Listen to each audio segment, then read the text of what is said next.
Assalamualaikum warahmatullahi wabarakatuh. Saya Kanasta Fausul Haq dari PAI 5D akan menjelaskan dari buku Masailul Faqihiyah Memahami Permasalahan Kontemporer. Yang akan kita bahas di sini yaitu pada bab 1 tentang memahami historisitas fikih. Pertama, yang akan kita bahas yaitu tentang historis fikih. Yang kita tahu, Al-Quran dan hadis dalam Islam sebagai sumber rujukan yang pertama dan utama. Keduanya muncul atas respon dari berbagai masalah sosiokultural dalam kurun waktu tertentu. Namun, Al-Quran dan hadis tidak terbatas dalam waktu tertentu sehingga berlaku untuk selamanya. Al-Quran adalah sebagai kalam Allah yang diwahyukan kepada Nabi Muhammad SAW yang turun melalui malaikat Jibril sebagai pedoman hidup untuk Muslim dan seluruh umat manusia. Aspek sosiokultural yang melatar belakangi pewahyuan tidak membatasi cakupan kandungannya. Bahkan, teks Al-Quran melampaui batas eksternal partikular yang melatar belakanginya. Hal tersebut menunjukkan Islam diturunkan tidak hanya untuk komunitas masyarakat tertentu, melainkan untuk menyapa seluruh aspek kehidupan manusia. Terbukti dalam kehidupan manusia, corak keberislaman berbeda antara satu tempat dengan tempat lainnya. Seperti masyarakat Muslim Arab akan berbeda dengan masyarakat Muslim di Indonesia. Di Indonesia, Islam yang disebarkan melalui pendekatan oleh para wali di Jawa khususnya dan oleh para datuk di Sumatera dan Kalimantan. Adanya organisasi, aliran, dan paham merupakan ancaman disintegrasi internal Islam di Indonesia di satu sisi, dengan merupakan potensi kekuatan dan kekayaan pada sisi yang lainnya. Di Indonesia terdapat berbagai mazhab, semua berkembang dan berpengaruh dan tidak terintervensi. Yang kedua yang akan kita bahas yaitu tentang stagnasi tasyrik Islam. Fikih tidak dapat dilepaskan keberadaannya dari faktor kondisi sosio-historis yang mengitari para ulama dalam memproduksi fikih. Fikih merupakan hasil olah nalar manusia yang relatif dan lahir berdasarkan kondisi sosio-kultural. Karena itu, fikih di suatu tempat belum tentu cocok di tempat yang lain walaupun dalam waktu bersamaan. Disebabkan kondisi masyarakat yang berbeda pula. Faktor tempat, situasi, dan kondisi serta zaman merupakan variabel-variabel yang berpengaruh secara signifikan dalam mewarnai kelahiran fikih itu sendiri. Variabel-variabel dan faktor tersebut sering terlupakan oleh manusia yang menerima warisan fikih. Idealnya, fikih menjadi instrumen bagi manusia sampai kepada kehendak Tuhan dan manusia tidak diperalat oleh fikih. Tetapi faktanya, seringkali fikih ditempatkan dan dijunjung tinggi melebihi Al-Quran dan Sunnah. Atas nama perbedaan, mazhab suatu kelompok ada kalanya rela melontarkan kalimat mengkafirkan kelompok lain padahal mereka masih sesama muslim. Jika terjadi perselisihan yang berpotensi mengancam eksistensi ukhuwah, maka umat Islam harus membangun komunikasi di atas prinsip persaudaraan. Yang ketiga yaitu fenomena fikih generasi awal. Sepeninggal Nabi Muhammad SAW, masalah terus muncul di lingkungan sahabat dan sebagai awal perbedaan pendapat di kalangan sahabat. Tidak jarang sahabat melakukan ijtihad karena tantangan hidup dan kondisi sosio-historis sudah berbeda dengan masa Nabi Muhammad SAW. Hukum Islam dimulai dengan suatu masa pembentukan dan pembinaan secara langsung oleh Rasulullah SAW terhadap generasi pertama kaum muslimin Islam, dapat dikatakan sebagai solusi terhadap masalah kemanusiaan.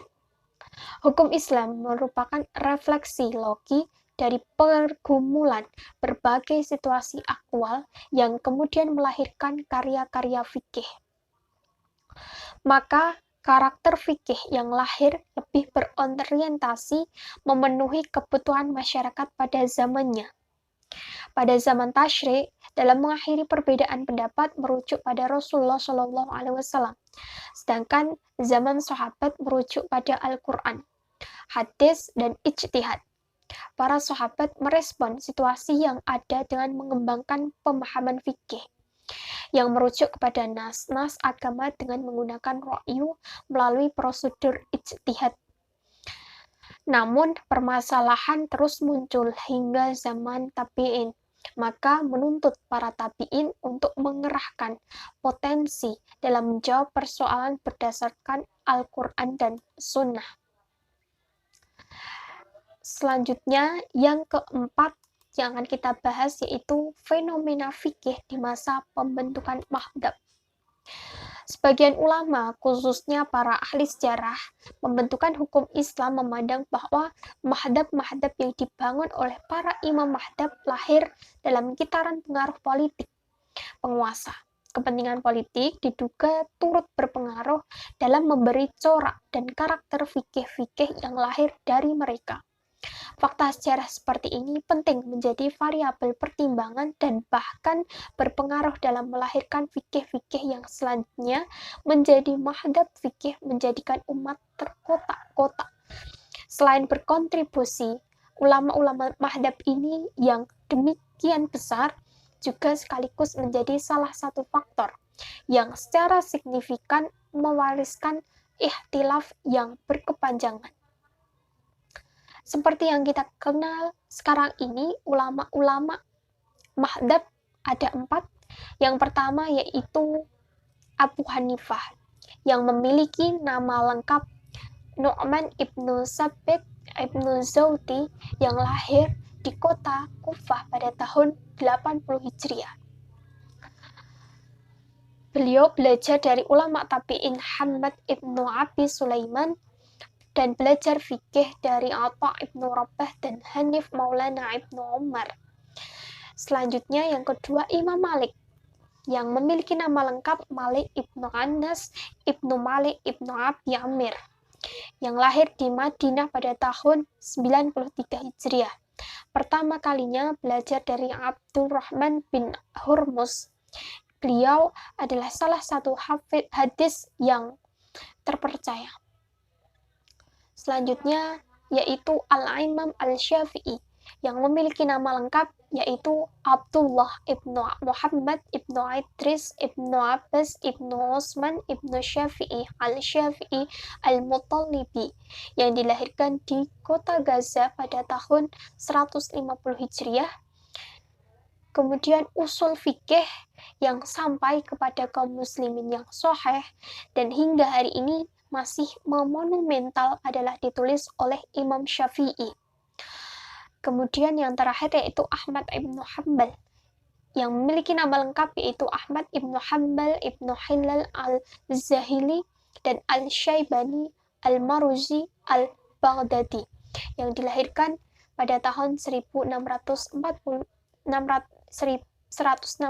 Hijriah, termasuk salah satu imam hadis yang sangat terkenal dengan kitab Musnadnya atau Musnad Ahmad ibnu Hanbal. Yang kelima, yaitu ketika pintu ijtihad itu tertutup.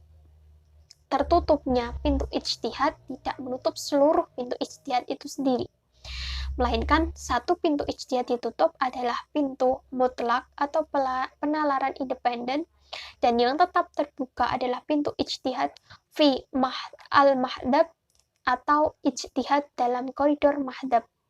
Ini tentu terjadi akibat kekuasaan dan fanatisme. Ijtihad dalam bingkai madhab tertentu dan terus berkembang dengan menggunakan metode ijtihad imam madhabnya. Hal ini sudah tentu membuka peluang lahirnya kesimpulan-kesimpulan parsial atau furu'iyah yang berbeda dengan madhab lainnya. Pintu ijtihad yang ditutup adalah madhab lainnya. Pintu ijtihad yang ditutup adalah ijtihad mutlak. Ini masih dalam bingkai polemik tentang sejak kapan pintu ijtihad tertutup. Selanjutnya yaitu yang ke-6, mengembangkan ijtihad independen. Perkembangan ilmu pengetahuan dan teknologi dengan dampak globalisasi yang telah membawa banyak perubahan secara cepat. Masalah masyarakat jauh berbeda dalam banyak hal ketika fikih menjadi produk ijtihad baru di masa lalu. Hal ini menuntut para perubahan dalam meresponnya. Penghargaan kita terhadap karya-karya ulama masa lalu tidak selalu harus tunduk kepada hasil oleh nalar mereka, tetapi melanjutkan ijtihad mereka sesuai tantangan zaman.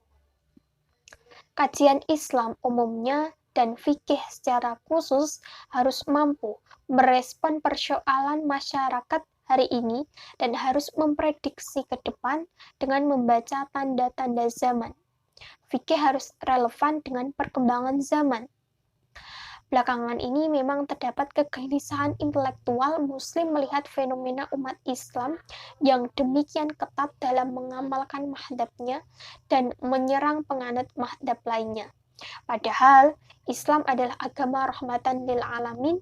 Disinilah pentingnya rekonstruksi epistemologi usul fikih dalam rangka menjadikan Islam sesuai dengan konteks zaman. Setelah periode ijtihad dan perkembangan hukum Islam, datanglah periode taklid dan terjadi penutupan ijtihad. Karena fikih dipandang baku, maka perlu dikembalikan kepada Al-Quran. Peninggalan fikih dengan melepaskan dari politik dan sentimen madhab dengan menjadikan Al-Quran dan Sunnah sebagai landasan utamanya merupakan keharusan.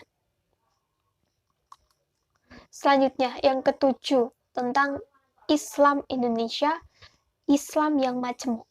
Kita tahu umat Islam di Indonesia merupakan umat Islam yang unik dan heterogen. Dari heterogen baik berupa agamanya, kepercayaannya, suku, ras, etnik, adat istiadat, dan budayanya.